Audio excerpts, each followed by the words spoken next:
राधा रानी इस मंदिर में भूमि में समाई हुई हैं। बंसी का दर्शन तो बांके बिहारी में भी नहीं होता, लेकिन साल में एक बार बिहारी जी बंसी धारण करते हैं। बंसी का दर्शन यहाँ नहीं होगा, इस बंसी का दर्शन बांके बिहारी में होता है।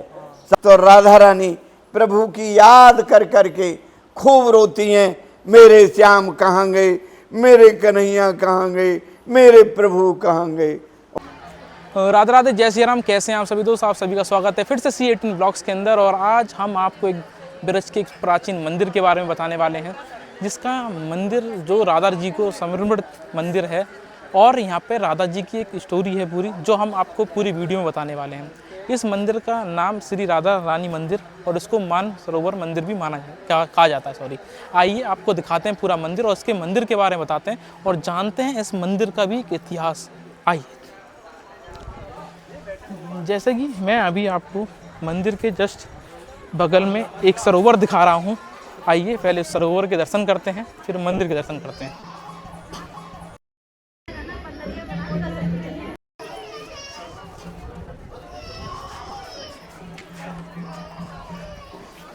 जैसा कि मेरे पीछे आपको एक कुंड देखने के लिए मिल रहा होगा, जिसको मानसरोवर के नाम से जाना जाता है।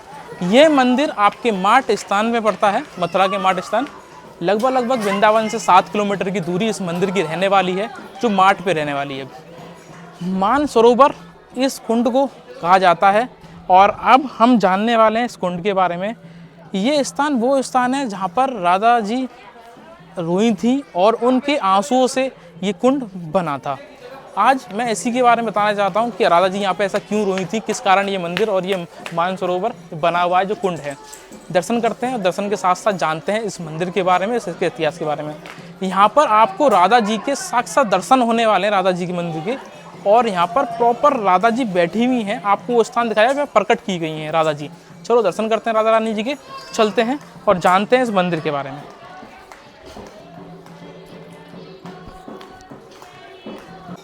जैसा कि अभी हम मंदिर के दर्शन करके आए हैं, यही मंदिर मेन मंदिर है। यहाँ पर ही राधा जी के दर्शन होते हैं अंदर। और वैसे वीडियो लेना यहाँ अलाउड नहीं है मंदिर के अंदर, तो जिस वजह से मैंने वीडियो नहीं दिखाई है। लेकिन साइड में आपको फ़ोटो दिखाई दे रही होगी इस मंदिर की। यही यहाँ पर इस तरीके से राधा जी विराजमान है अपने मंदिर के अंदर। और अब मैं आपको पूरा इस मंदिर के बारे में बताने वाला हूँ। और एक बार यहाँ पर आप देख लीजिए घूम के, किस तरीके से यहाँ पर आपको पेड़ दिखेंगे तुलसी जी के। ये पूरा वन बना हुआ है, किस तरीके से आप देखिए, किस तरीके से पूरा वन है ये। और बहुत ही प्यारा ये तरीके से बनाया गया। और ये हरिवंश जी ने राधा जी का यहाँ पे स्थापना करी थी उनकी, और यहाँ पर उसी के द्वारा यहाँ पर ये राधा जी स्थापित हुई थी। जैसे कि अब हम दर्शन करने वाले हैं प्राचीन मान मंदिर, जो इस मंदिर में। आइए दर्शन करते हैं, आपको दर्शन कराते हैं प्राचीन मान मंदिर के और जानते हैं इस पूरे मंदिर के बारे में। आइए आप हमारे साथ दर्शन कर रहे हैं श्री मान मंदिर जी के, जहाँ पे श्री कृष्ण भगवान जी ने राधा जी को मनाया था। और वो प्रतिमा आपको देखने के लिए मिलेंगी कि सामने कृष्ण भगवान राधा जी को मनाते हुए, उनके चरण छूते हुए उनको मना रहे हैं। अब जानते हैं इस मंदिर के बारे में। हाँ पंडित जी, पहले राधे राधे आपको। राधे राधे। आप हमारे व्यूअर्स को थोड़ा इस मंदिर के बारे में बताइए। बिल्कुल बताएंगे। देखिए, ये ब्रज 84 में सबसे प्राचीनतम स्थान है। यहाँ इस स्थान की कथा भागवत महापुराण में आती है। मान लीला राधा रानी ने यहाँ मान किया था। और देखिए, द्वापर में भगवान श्री कृष्ण का अवतार हुआ और द्वापर में यमुना किनारे बंसीवट पर महाराज हुआ। शरद पूर्णिमा की रात्रि थी, वो रात्रि 6 महीने की हो गई जिसमें महाराज हुआ। देखिए, महाराज में अनलिमिटेड गोपियां भाग ले रही थीं। उनके पैरों में पायल और घुंघरू बंधे थे। उधर कैलाश पे प्रभु महादेव अपने प्रभु श्याम सुंदर और राधा रानी के भजन में बैठे थे। प्रभु महादेव भज रहे थे, राधे कृष्ण राधे कृष्ण राधे कृष्ण। देखिए, महाराज में प्रभु ने एक ऐसी लीला की, जितनी अनगिनत गोपियां थीं उतने ही कृष्ण हो गए। हर गोपी के साथ एक कृष्ण। इसीलिए उसको महाराज कहा गया। लेकिन प्रभु तो एक थे। हर गोपी को सिर्फ अपने साथ में कृष्ण दिखाई दे रहे थे, उसको और किसी दूसरी गोपी के कृष्ण दिखाई नहीं दे रहे थे। तो ये प्रतिक्रिया हर गोपी के साथ थी। तो हर गोपी को ये अहंकार था कि ये प्रभु तो सिर्फ मुझसे ही प्रेम करते हैं, अन्य गोपी से ये प्रेम नहीं करते हैं। जब महाराज शुरू हुआ तो देखिए गोपियों के पैरों के पायल और घुंघरू बजने लगे, प्रभु की बंसी बजने लगी और एक ऐसा मधुर संगीत पैदा हुआ जो कि तीनों लोकों में छा गया। वो इतना मधुर संगीत था, जिस किसी के कानों में वो ध्वनि गई वो महाराज की तरफ दौड़ने लगा। चाहे वो देवता हो, मनुष्य हो, किन्नर हो, पशु पक्षी भी महाराज की तरफ भागने लगे।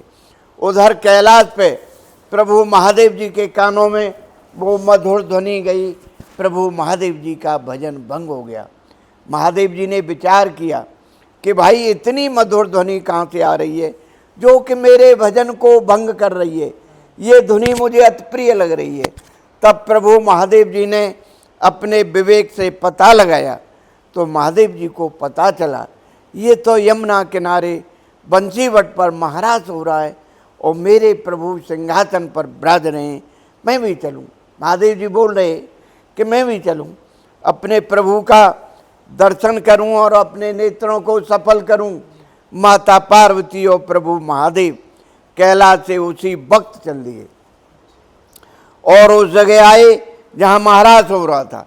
वहां महाराज के चारों तरफ दो गोपियां पहरा दे रही थीं, ललता और विशाखा।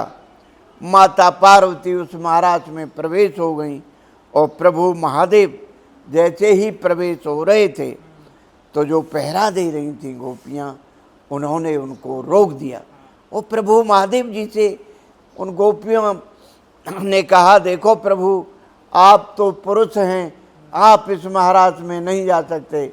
देखो प्रभु इस महाराज में सभी गोपियां जनानी हैं, लेडीज हैं, पुरुष अकेले प्रभु श्याम सुंदर हैं, दूसरा पुरुष इस महाराज में प्रवेश नहीं कर सकता। महादेव जी गोपियों की इस तरह की बात को सुनकर बहुत निराश हुए और निराश होकर के बोले अरे गोपियों, मैं तो कैलाश से आया हूँ अपने प्रभु का दर्शन पाने के लिए और महाराज का आनंद लेने के लिए। आप लोग मुझे कोई उपाय बताइए जिससे मैं भी प्रभु का दर्शन कर सकूं। गोपियां बोली प्रभु बहुत आसान उपाय है, यहाँ पास में यमुना जी बह रही हैं, आप वहाँ जाइए, यमुना जी में स्नान करिए और यमुना जी से प्रार्थना करिए कि हे यमुने मेरा गोपी रूप हो जाए। प्रभु महादेव ने यमुना जी में 3 डुबकियाँ लगाईं और वो गोपी बन गए। जैसे ही प्रभु महादेव गोपी बने, यमुना जी ने प्रकट होकर अपना सारा श्रृंगार दे दिया। देखिए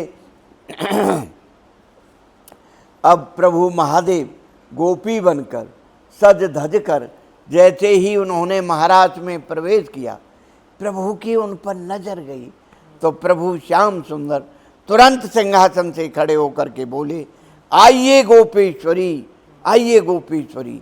बड़े आदर और सम्मान के साथ गोपी बने हुए महादेव जी को प्रभु ने अपने बराबर सिंहासन पर बिठा लिया। आप लोग ध्यान दीजिए, उसी समय से महादेव जी को गोपेश्वर महादेव के नाम से पुकारा जाता है।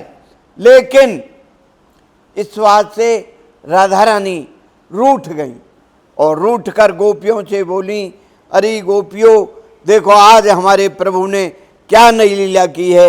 आज एक नई अनजान गोपी आई है, काली कलोटी, न जाने कहाँ से आई है। उसको प्रभु ने अपने बराबर सिंहासन पर बिठा लिया है और उससे कहा है गोपेश्वरी, हम सब गोपियों की ईश्वर बना दिया। प्रभु के हम सबसे बड़ी गोपी थे और आज नई गोपी को इन्होंने गोपेश्वरी कह दिया, सब गोपियों की ईश्वर कह दिया। इसी बात से राधा रानी रूठ कर नंगे पैर पैदल धीरे धीरे धीरे धीरे महाराज में से चलते चलते यहाँ आकर बैठ गईं। अब आप समझिए, जब राधा रानी महाराष्ट्र में से हट गई, महाराज बंद हो गया। प्रभु ने देखा यहाँ तो महाराज भी बंद हो गया, यहाँ तो हमारी राधा रानी भी नहीं है। तब प्रभु व्याकुल होकर राधा रानी को चारों दिशाओं में ढूंढ रहे हैं और पुकार रहे हैं, हे राधे आप कहाँ हो, हे किशोरी जी आप कहाँ हो। देखिए, जिस रास्ते से राधा रानी आई थी, उस रास्ते में ब्रज की रज में राधा रानी के बहुत छोटे छोटे छोटे छोटे पैरों के चिन्ह बने थे। प्रभु की अचानक नजर गई तो प्रभु ने पहचान लिया, ये तो हमारी राधा रानी के पैरों के चिन्ह हैं। उन चिन्हों से प्रभु ने रज लेकर अपने मस्तक से लगाई और उन चिन्हों को प्रभु खोजते खोजते खोजते खोजते यहाँ राधा रानी के पास आई। यहाँ आकर प्रभु ने राधा रानी को खूब मनाया। राधा रानी मनने में नहीं आई। तब प्रभु सोचने लगे, ये तो मनाने से भी नहीं मन रही हैं। तब प्रभु इनके पैरों में पड़ गए और पैरों में पड़कर बोले, देखो राधे आप रूठ गई, गुस्सा हो गई।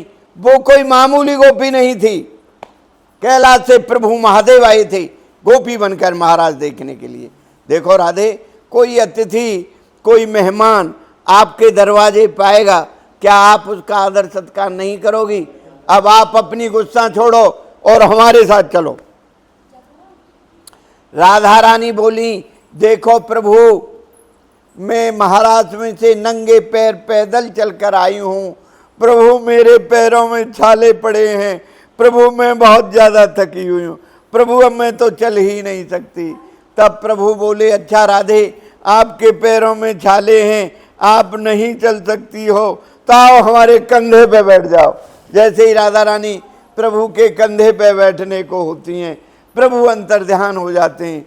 जब प्रभु अंतर्ध्यान होते हैं तो राधा रानी प्रभु की याद कर करके खूब रोती हैं, मेरे श्याम कहाँ गए, मेरे कन्हैया कहाँ गए, मेरे प्रभु कहाँ गए।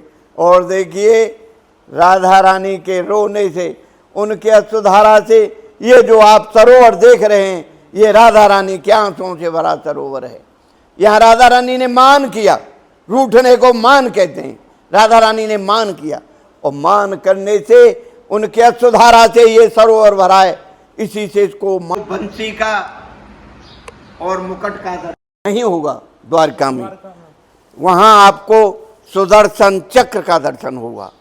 और देखिए, ये बड़ी पवित्र भूमि है, तपस्या की भूमि है, प्रेम की भूमि है, भक्ति की भूमि है।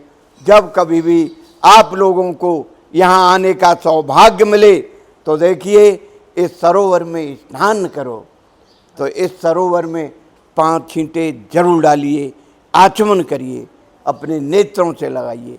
और देखिए, एक और नई हम बात बताते हैं, बंसी का दर्शन तो बांके बिहारी में भी नहीं होता, लेकिन साल में एक बार बिहारी जी बंसी धारण करते हैं। शरद पूर्णिमा की रात्रि को, रात्रि के 12 बजे वहाँ भी आरती होती है और यहाँ भी आरती होती है। लेकिन बंसी का दर्शन यहाँ नहीं होगा, इस बंसी का दर्शन बांके बिहारी में होता है। साल के 365 दिन बंसी का दर्शन राधा रानी मान सरोवर मंदिर में होता है। लेकिन शरद पूर्णिमा की रात्रि के 12 बजे यहाँ बंसी का दर्शन नहीं होता है, वहाँ बंसी का दर्शन बांके बिहारी में होता है। ये बड़ी पवित्र भूमि है, तपस्या की भूमि है, प्रेम की भूमि है, भक्ति की भूमि है। जब कभी भी आप लोगों को यहाँ आने का सौभाग्य मिले तो देखिए, इस मान सरोवर में स्नान करें तो 5 छींटे जरूर डालिए, आचमन करिए, ऐसी गलती मत करिए और अपने नेत्रों से जल लगाइए। देखिए, इस मान सरोवर में स्नान करने से मनोकामनाएं तो पूरी होती ही हैं, कलयुग के कष्टों और पापों से भी मुक्ति मिलती है। ये बड़ी पवित्र भूमि है। और देखिए, ये कथा जो है हमने आपको यहाँ सुनाई है, ये भागवत महापुराण में आती है। मान लीला राधा रानी ने यह मान किया था, मान करने से उनके आंसुओं से सरोवर भरा है, इसी से उसको मान सरोवर कहा गया है। बोलिए। ये राधा जी जो यहाँ रहे हैं वो एक पत्थर के रूप में बैठी हुई है ना मंदिर के अंदर। देखिए उस मंदिर में एक श्री हित हरवंश महाप्रभु की फोटो लगी है। ये ठाकुर जी के बंसी के अवतार हैं और ये संत थे। राधा रानी इस मंदिर में भूमि में समाई हुई हैं इस जगह पे। और यहाँ श्री हित हरवंश महाप्रभु जी ने घोर तप किया इस जगह और अपने तपोबल से राधा रानी को प्रकट किया। ये प्राकृत दर्शन है, स्वयंभू दर्शन है, किसी पत्थर या शिला से बनाया हुआ नहीं है। यहाँ श्री हित हरवंश जी ने घोर तप किया और यहाँ तप करते करते विलीन हो गए। यहाँ राधा रानी को इन्होंने प्रकट किया, राधा वल्लभ में राधा वल्लभ जी को प्रकट किया और यहाँ राधा रानी उनकी तपोस्थली है और यहाँ तप करते करते श्री हित हरवंश जी विलीन हो गए। बोलिए जय जय श्री राधे। जैसा कि अभी हमने आपको एक प्राचीन मंदिर दिखाया है ब्रज का, और आपको हमारी वीडियो कैसी लगी है, अच्छी लगी हो तो प्लीज़ हमारे चैनल को C18 ब्लॉग्स को सब्सक्राइब कर लीजिए, लाइक करिए, शेयर करिए दोस्तों के साथ और कमेंट करिए क्या इस मंदिर के बारे में आप पहले से जानते थे, हाँ या नहीं। राधे राधे, मिलते हैं आपसे नेक्स्ट ब्लॉग में।